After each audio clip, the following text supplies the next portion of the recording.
All right, well, I'm gonna go ahead and start now then, if you guys can all see my screen.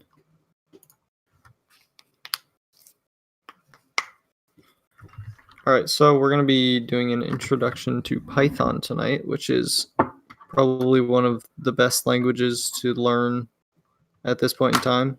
Once you have the fundamentals of knowing C or C++, learning the interpreted language Python can help a lot for doing like just general scripting stuff for solving programming problems, which I'll go over later. So, what is Python?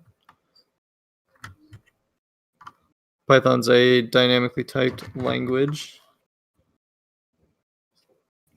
generally used for data processing, machine learning, or like just simple cross-platform scripts. I know I've written a couple scripts that are on my GitHub that I can run either on Windows or Mac or Linux. They run anywhere, as long as you have the Python interpreter. Again, it's interpreted, but it can be compiled, so you can get a speed up using something called Cython, or you can write functions in C and call them from Python. So you get the speed of C, but you get the niceness of writing Python. It's got a huge community, so people develop packages for literally everything. So we're just going to go over some fundamentals of Python. So everything is an object. This is one of the most fundamental parts of Python, where this dir function just prints the like methods that are on an object.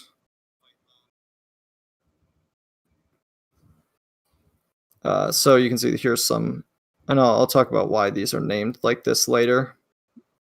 And then I just print them out. So another thing is white space is important. Python is not a language where you use delimiters like curly braces or parentheses. You use tabs, and you can only use tabs or spaces. You can't use them both. Python is very specific about that. And like I said here, this is correct. This is not right because it has to be tabbed in. Otherwise, Python doesn't know what's happening. And this is too far tabbed in, so it also doesn't know what's happening. You just have to do it in the correct spacing. But usually if you're using an editor like Visual Studio Code, it will indent it properly for you. You don't have to worry about that. But it can be a problem if you're working with somebody else's Python and they were using spaces and you use tabs. Just something you have to be aware of. So just some general syntax here. This is the Hello World program. Pretty simple. It's basically as simple as Hello Worlds get. And the hash in front of something is just a comment. I'll use that to like show what stuff is in the code. Variables, you don't need to declare what type they are. They're determined like when the variables are declared. And so here's just a couple different types. Notice that Booleans have a capital letter instead of a lowercase letter, which is different from most other languages. And here's just a normal integer, which these are integers in Python are infinite precision. So you can make this number as big or as small as you want. We got strings, which can either be single quotes or double quotes. Python doesn't particularly care. And then lists, which are like, they're like arrays, except they're dynamically sized and they can contain any types in them. They can contain as many different types as you want. Branching logic, this is just like if statements. So you just do if some condition, do something. You don't need parentheses on the condition. However, you can add them if you want, just to make it cleaner. And just some examples of an if statement. So you see the double stars to the power of, so that's if 2 to the power of 3 is greater than 5, then print that. So you see you don't need parentheses there. If you were to do a more complicated thing like using an and or something, you'd probably want to use parentheses just so order of operations happens correctly. The second one, this is actually a really neat Python feature that I learned about somewhat recently, is that you can actually do inequalities like you would do in math, where you say like if 1 is less than x, which is less than 5 or something. That's exactly what this does right here. And this actually does evaluate properly. So it would print 5 is a cool number because 5 is greater than 2 to the power of 2, but less than 2 to the power of 3. And then here's an example of the in operator in an if statement. So you see I have a list called x. I'm just asking if 42 is in x. So Python, you write it more like English than you would other languages.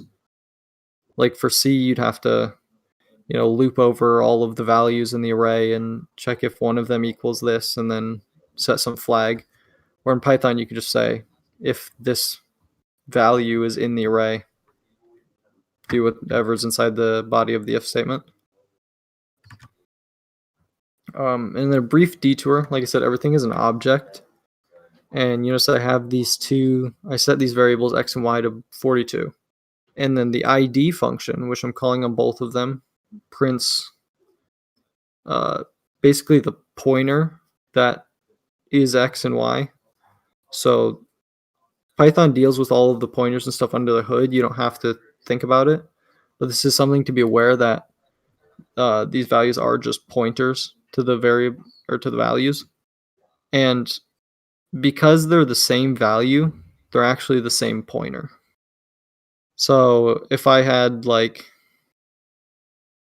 instead of x here, if I just had the ID of 41 plus 1 or something, when that evaluated to 42, it would actually be the same pointer as y. And this is just a neat optimization that Python does so it doesn't have to keep creating objects over and over again. So in this example, x and y have the exact same memory space. But if you were to add one to y, it would just, or add one to x or y, it would just change the memory space that's allocated and then put that value there. Not something you usually need to be aware of or think about, but it is something that you should be aware of. So now if we move to loops, the general for loop in Python works like this. You can't just say for I equals 0, I less than 10, I plus plus, like you would in C. You have to say for some variable in a list, which this one would just print 1, 2, 3, 4.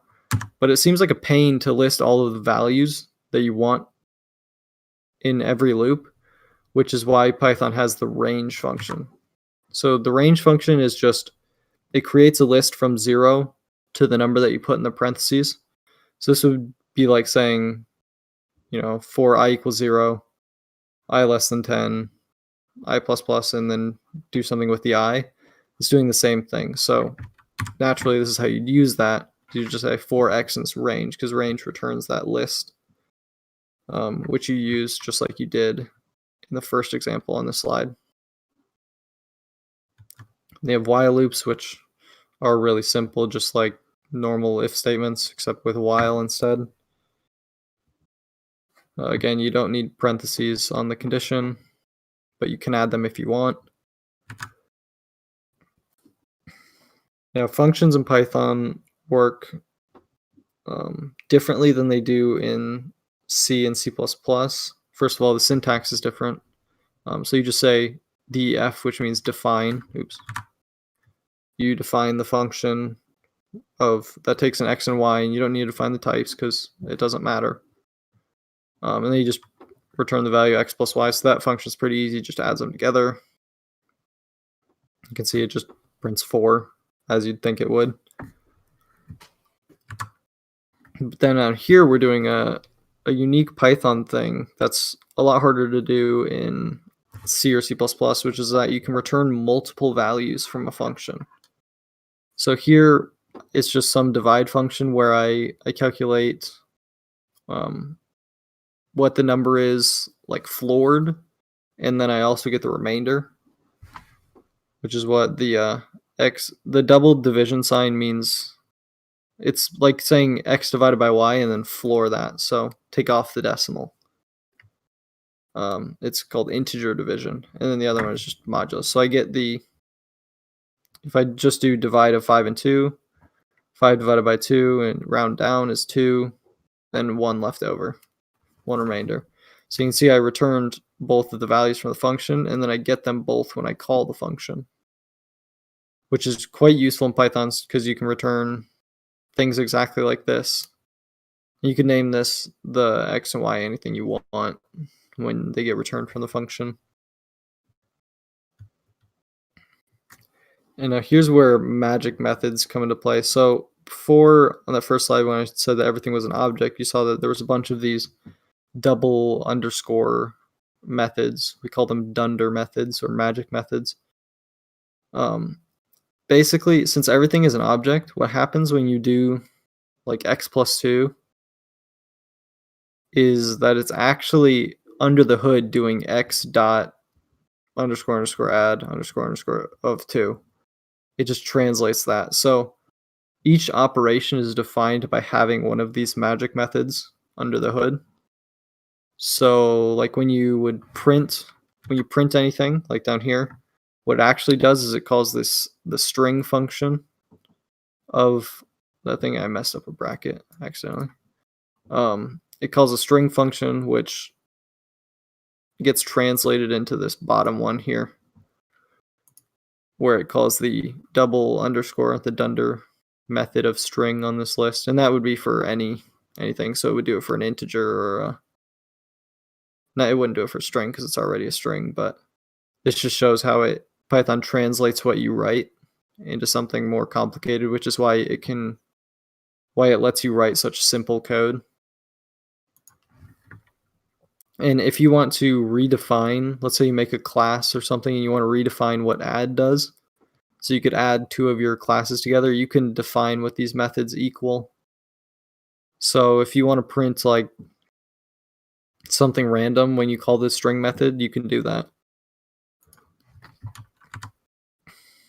So I'm just going to go into a couple advanced techniques, which is what makes Python so nice for doing more complicated things in like very small amounts of code.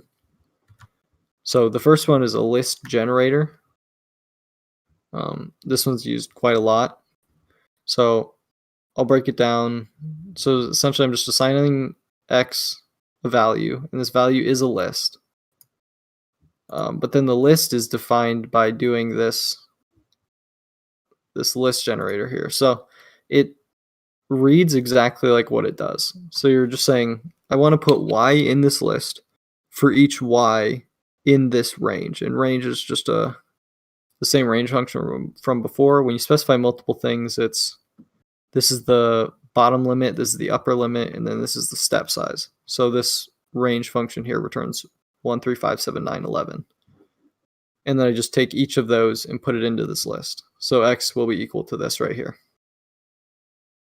And you can get even more complicated in one line by just adding this if clause on the end here. So again, it reads exactly like what it does. You're saying put y in this list for each y in this range, as long as that y does not equal 5.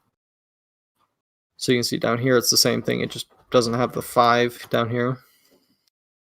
And you can actually layer these list generators. So you could say like for y in range, for x in range, do x plus y or something, and it would add that x plus y.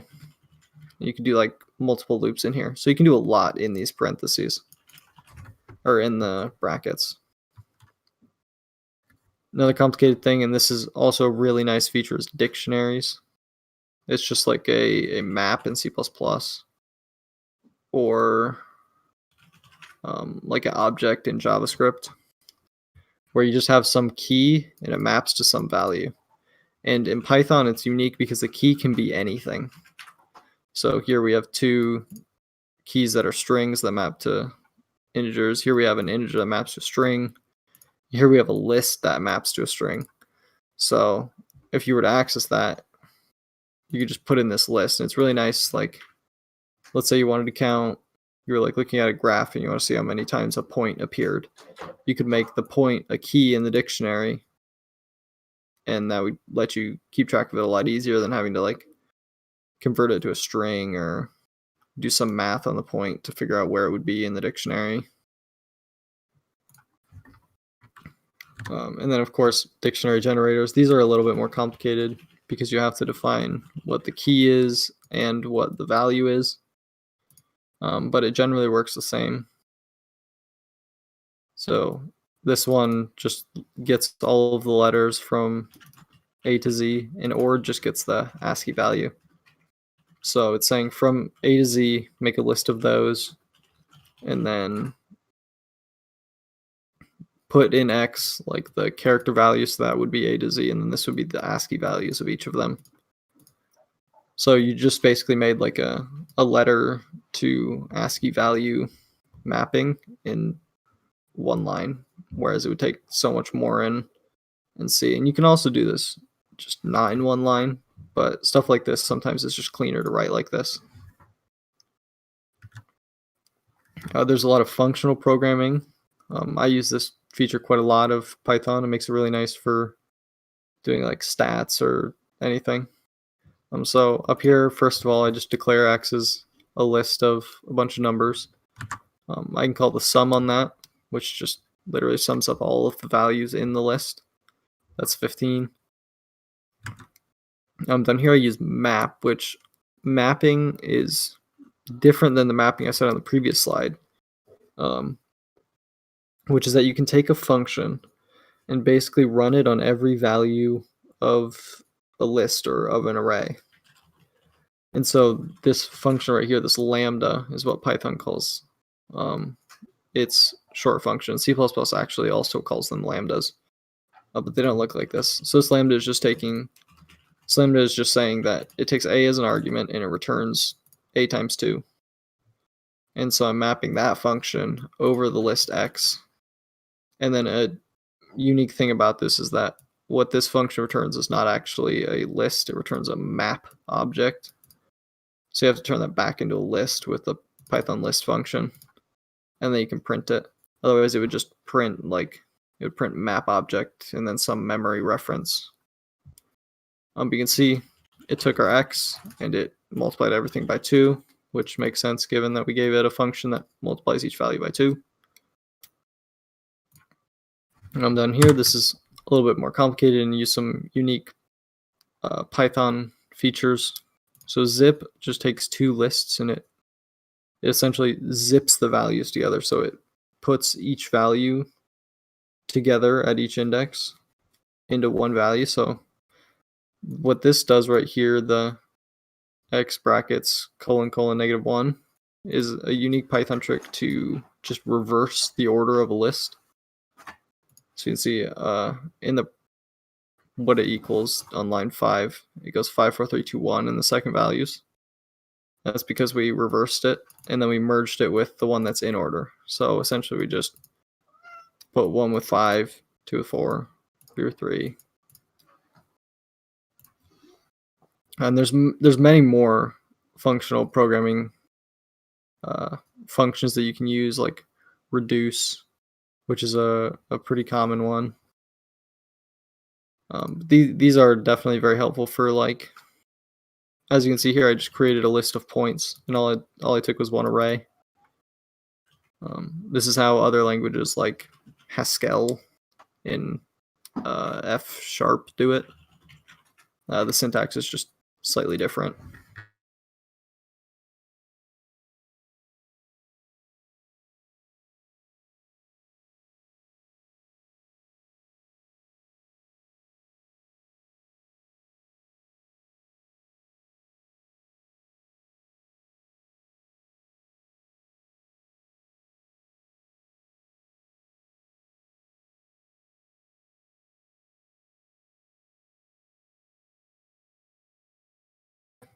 Then you can just import it directly in.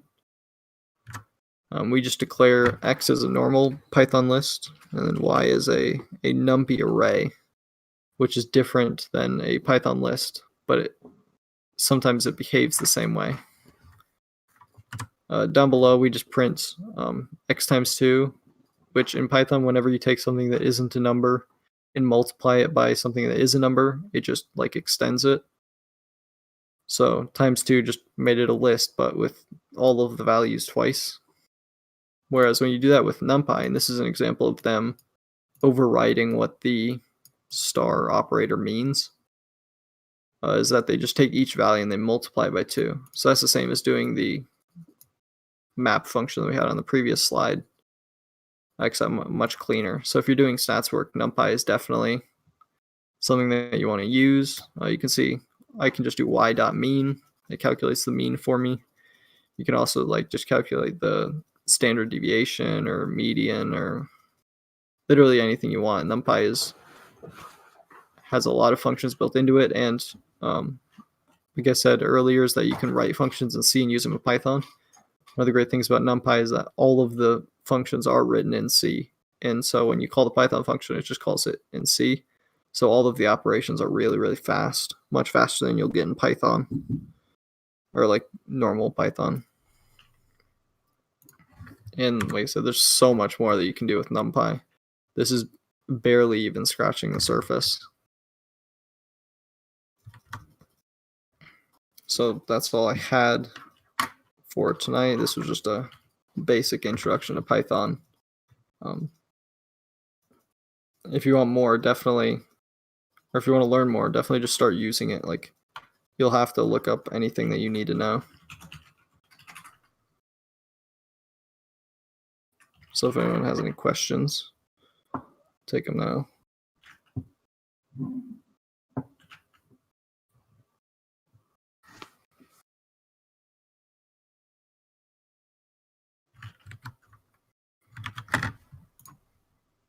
All right, well, if no one has any questions, then I guess we'll just call it there.